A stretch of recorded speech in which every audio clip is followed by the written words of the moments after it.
মধ্যপ্রাচ্যে যুদ্ধ এখন আরও ভয়ঙ্কর রূপ নিচ্ছে।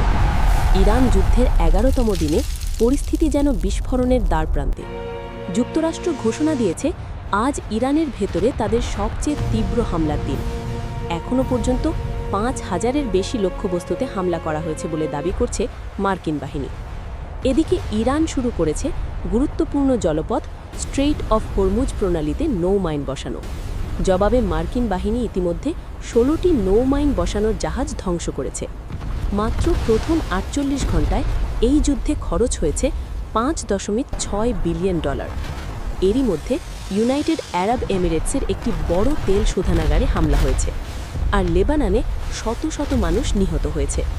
সবচেয়ে উদ্বেগজনক বিষয়, এই যুদ্ধে এখন 30টির বেশি দেশ সরাসরি বা পরোক্ষভাবে জড়িয়ে পড়েছে, কিন্তু এখনও পর্যন্ত কোনো পক্ষই যুদ্ধবিরতির ইঙ্গিত দেয়নি।